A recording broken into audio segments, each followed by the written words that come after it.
Bom, dando continuidade aos nosso módulo sobre protocolos, agora a aula vai ser sobre o protocolo LoRaWAN, é o protocolo de internet conectado do módulo LoRa.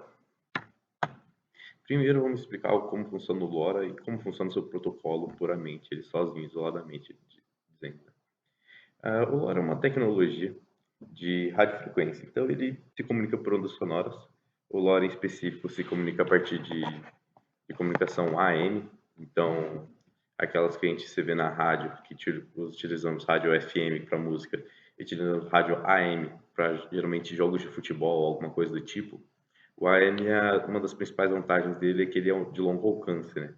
E você faz a comunicação dele via amplitude da onda. Tem uma aula anterior dos protocolos que explica melhor sobre as ondas. Recomendo assistir ela antes de continuar essa para vocês entenderem um pouco melhor como funciona o LoRa. Então, basicamente, ele permite essa comunicação via radiofrequência. Em áreas urbanas é de 3 a 4 quilômetros, por conta de prédios e tudo mais, mais informações, muitos celulares conectados, você perde um pouco dessa distância e capacidade de transmissão da onda. Em áreas rurais, de 12 quilômetros a mais. Esse 12 quilômetros a mais é porque depende muito da geografia do lugar. Então, se tiver morros é diferente, mas tem testes em locais totalmente planos que já chegaram a, tipo, 20 quilômetros de distância uma comunicação LoRa. Então, você pegar uma área rural onde tem só plantação de cana e é totalmente reto, você pode chegar a 20 quilômetros de distância entre um LoRa e o outro que ele vai continuar funcionando. E uma das principais vantagens do LoRa é comunicação. Então, LoRa, qual que é o LoRa? O que, que é? É de baixo consumo de energia e RA é radiofrequência. Então, transmissão de energia em transmissão de radiofrequência com baixo custo de energia. O protocolo LoRaWAN em si é o nome da arquitetura do sistema. Então, você tem algumas técnicas de se utilizar isso. Então, as principais técnicas de sem fio que a gente utiliza hoje em dia é o Bluetooth, que ele tem um curto distância, então você vê aqui é um alcance de 10 metros apenas, ele consome pouca energia também, uma das vantagens do Bluetooth. Quando você pega, ele consome 2 miliwatts-hora. O Wi-Fi também, só que o Wi-Fi já tem um alcance um pouco maior, já é de 50 metros. Consome uma quantidade bem maior que o Bluetooth também. Então, quando você pega esse 80 milivolts. O 3G e 4G que a gente utiliza normalmente nos celulares para acesso à internet, ele tem um alcance de 5 quilômetros, ele já consome bem mais, ele consome 5 watts por hora. E o LoRa é a principal vantagem dele, pois você vê o alcance dele é disparado maior, então, tipo, de 15 em área rural, ou 15, mais de 15 quilômetros em lojas, como eu falei, em áreas totalmente planas, ou 5 quilômetros em áreas urbanas, você tem um consumo de apenas 20 miliwatts. Então, você pega um consumo menor que o Wi-Fi e que vai numa distância extremamente maior. O protocolo em si.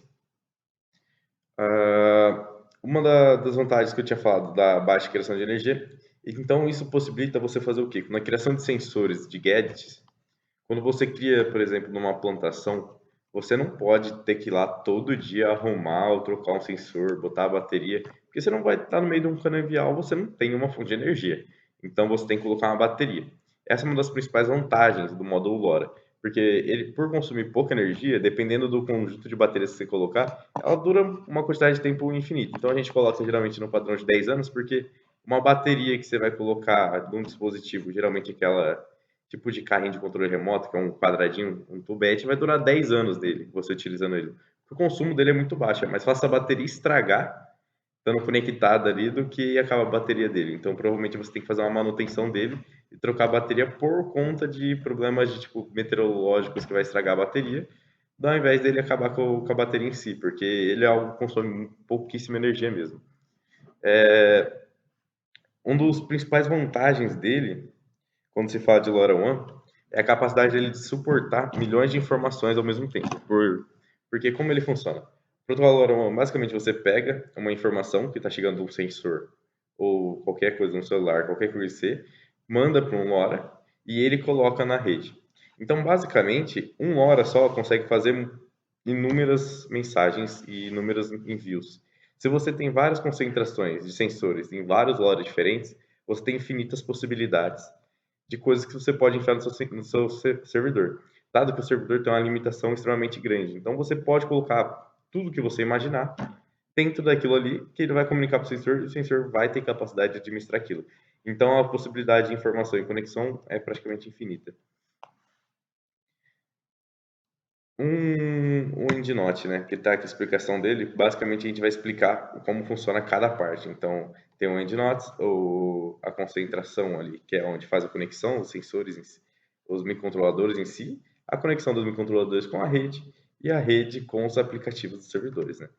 O EndRAID, que é basicamente a conexão sem fio a uma rede LoRaWAN, é basicamente o sensor que está conectado, esse sim por fio, ou dependendo se tiver uma conexão Bluetooth, Bluetooth vai estar conectado com ele, mas enfim, é a conexão do sensor ou do controlador com o microcontrolador ESP e o ESP mandando sem fio para a rede Wi-Fi. Esses gateways podem receber informações de diversas maneiras. Então, você pode ter cada um mandando por LoRa, ou você pode ter o que a gente chama de construção em cascata. Então, você tem um LoRa que serve para transmitir informação para a rede e 3 LoRas que só recebem informação do sensor mandam para esse LoRa e esse LoRa manda para a rede. É a informação em cascata. Qual que é uma das vantagens da informação em cascata? Imagine que ele tem uma limitação de 12 quilômetros, só que você precisa alimentar, pegar informações que está a 40 quilômetros e não tem como você fazer isso, você quer todos no mesmo ponto. Você bota 5 loras, então esses 40 quilômetros viram 8, e cada um vai mandando informação para um em cascata. É claro, o primeiro vai ter uma capacidade leve de processamento e o último vai estar processando muito mais.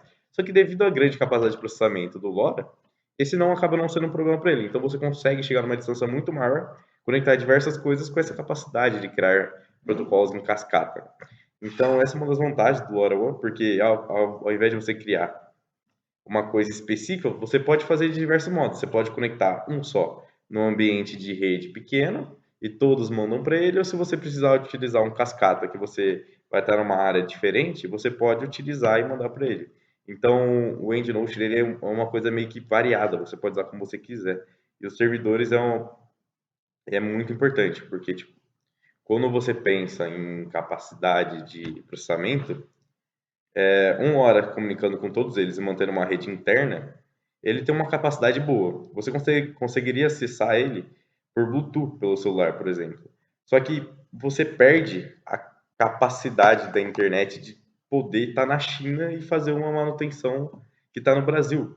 Porque, por exemplo, o LoRa ele tem essa possibilidade também. Você pode programar ele através da internet. Então você pode, por exemplo, você tem uma fazenda no meio do Amazonas e você não tem como ter controle, não tem como ir lá, você pode estar no estado de São Paulo controlando, ou, por exemplo, semáforo.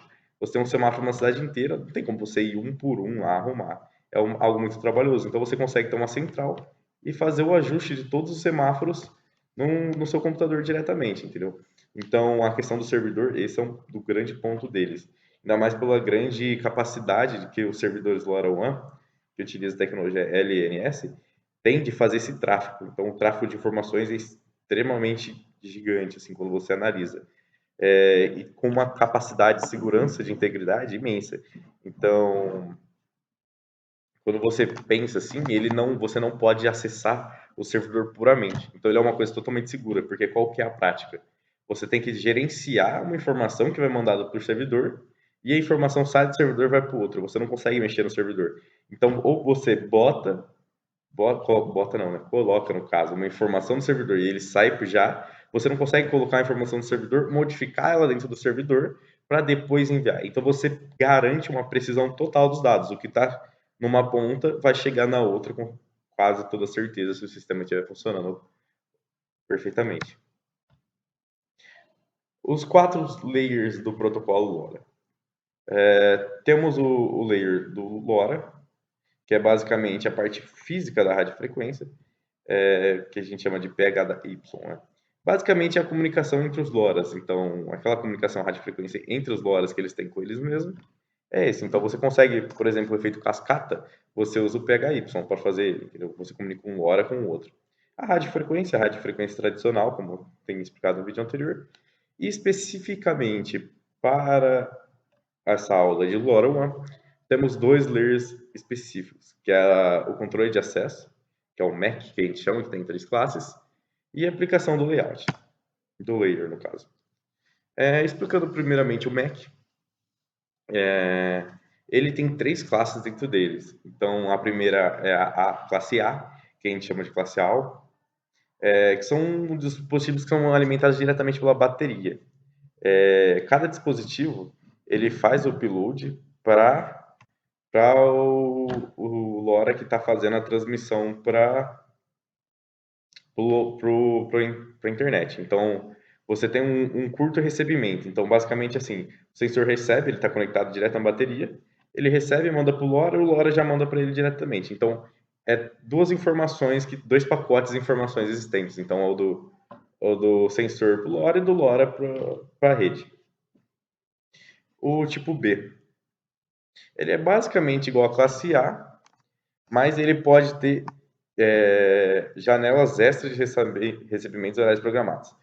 Então, como eu vou dar um exemplo disso? Imagina que você tem funcionando o seu dispositivo, ele manda uma informação para o LoRa e o LoRa manda para o outro. Qual que é dos problemas que isso pode gerar? Que você tem sempre a mesma informação, mas se você quiser colocar ela num pacote, tipo assim, a cada 15 segundos eu quero definir que eu vou receber uma informação, isso fica muito difícil. Com o protocolo tipo B, você consegue definir especificamente a distância entre as informações.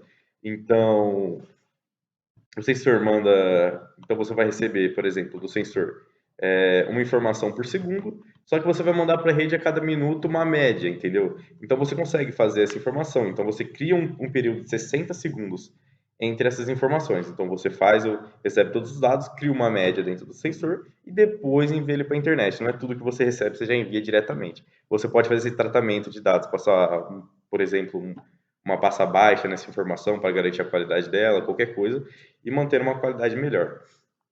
E o tipo C é parecido com a classe A, mas eles são diretamente ouvindo continuamente. Então você pensa assim, basicamente você tem, além de ter a informação periódica, você tem a contínua, como se fosse um mix de tudo. Então você faz tudo ao mesmo tempo. Então toda informação está sendo gerada, está sendo mandada para ele, mas a que você trata com um período específico.